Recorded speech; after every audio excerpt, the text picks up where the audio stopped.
So, my shed workshop has always had nice wallpaper, but I've never really had the right tools to work on stuff out here, and I'm starting to go back over all that so I can get back to some projects. But there's one thing that's been taking up a lot of room in here. Let's check this thing out.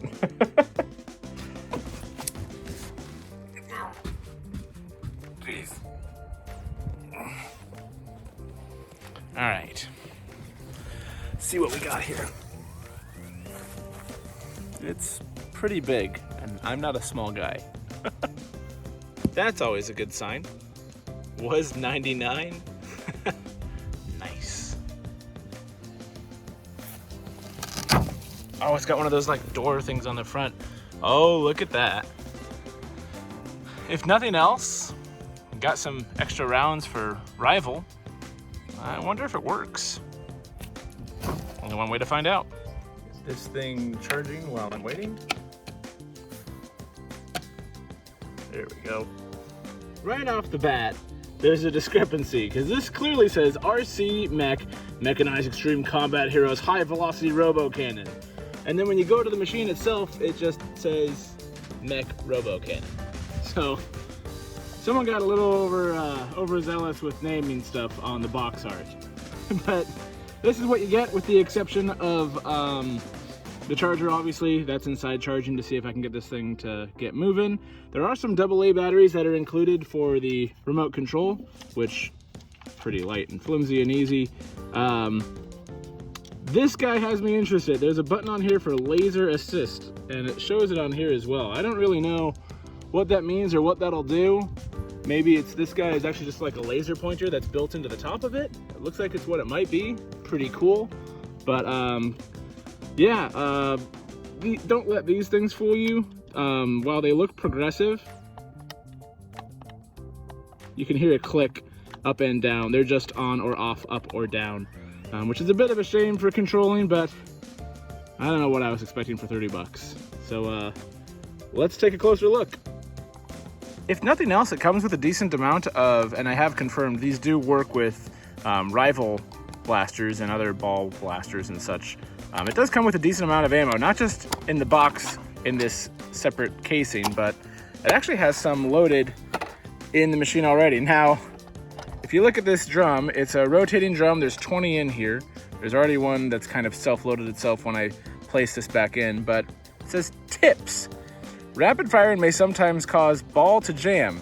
If so, remove the ball tray, reload any loose balls, then replace the tray to resume firing. Which is kind of funny because it's like, that should be more instruction than tips, but all right, whatever.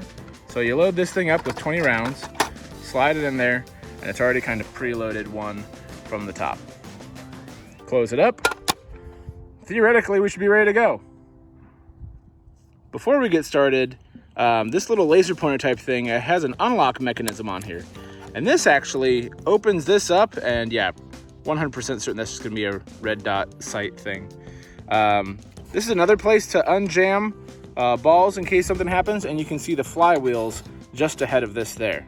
And there's also a conveyor belt system in there that's going to load these into that. So seems like it's gonna, when it says rapid firing, seems like it should be able to do that pretty easily. So yeah, this is getting more interesting. Okay, so I've got this magazine for rival loaded up with red ones that'll be easy to spot, that are the traditional style where they're more honeycomb, kind of indented golf ball type size. And then all the yellow ones are in there are from the RC Mech. I will be loading this and aiming for the aforementioned RC Mech. So let's see how these do. Well, I actually overshot it there. Same angle. Not even halfway. Red one. Nailed it. Yellow one. About 5 feet off from the target. Red one. Oh, would have nailed it, but it drifted to the right with a slight breeze. You get the idea. The yellow ones from the RC Mech have awful range. shouldn't be surprised. So it's not even worth it for the 30 bucks worth of ammo.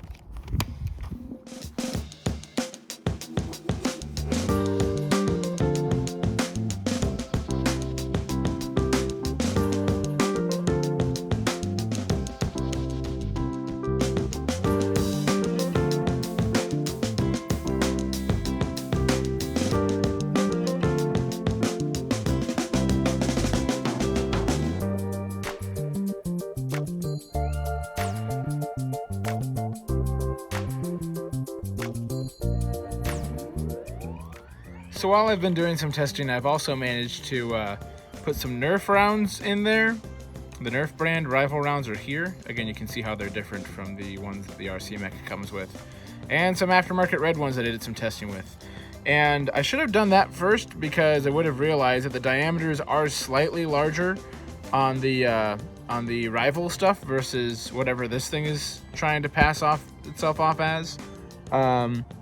The main issue that I found with rival rounds is, well, the reverse. The RC Mech rounds in rival blasters, because they're not quite as large in diameter, they don't fire as well, they jam more easily, they don't stay in the magazines as easily, all that stuff. And I'm about to find out, after I do a couple of rounds with the regular firing, if these can be fired from the RC Mech. I did a little bit of testing with this before shooting this video, and holy cow, brace yourselves for the sound that this thing is about to produce. Here we go, firing the main cannon. And it's already jammed or something. Oh, and it's on the rival rounds. Let's see. It looks like it might have gotten jammed on the more rival style round. I'm gonna try it again. If it does manage to make it through, the red rounds are aftermarket. The yellow rounds here are the Nerf brand rival rounds, and then back on to the rest of its own.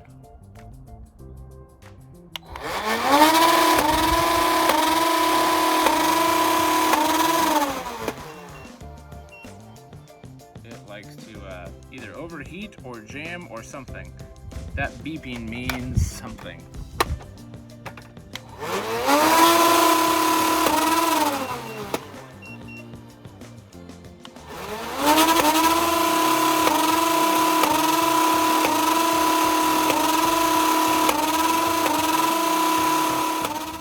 Alright, so final verdict on the Mech Robo cannon. If you're looking for a automated remote control sentry thing that can shoot rival type rounds really far and really inaccurately, then this is perfect. But if you're looking for something to complement your rival arsenal or to actually use in games, this is just too gimmicky. The laser sight doesn't even, like, it's not even a laser. It's literally just a red LED that has a circle around it. It doesn't actually target from what I can tell. I just noticed, I am a little pumped about this. Yes! You could totally fit like an action figure to drive this thing and then lock him in place. Oh man, where's my Mandalorian figure when I need him? I need to see if I can fit something in there. That would be cool. These arms are just gimmicky. I'm kind of bummed because there are totally piston type looking things in here that look like they would actually be able to move, but they don't do anything. The business end is just this guy, and it jams and or just stops firing an awful lot. When they say rapid fire, it's really just if you're holding it down and waiting for it to fire again. It is not very quick succession. It is very, very loud. It is very, very good at chucking these rounds, but it is not very effective at making them accurate, crosswind or not. I did try this out indoors as well, and it's very inaccurate, though it does hit with quite the punch. So yeah, it's a big old toy that kind of can't be taken seriously, but pretty neat to check it out, and glad I got it out of the way, because that box is taking up a ton of space in my workshop, so stay tuned for more.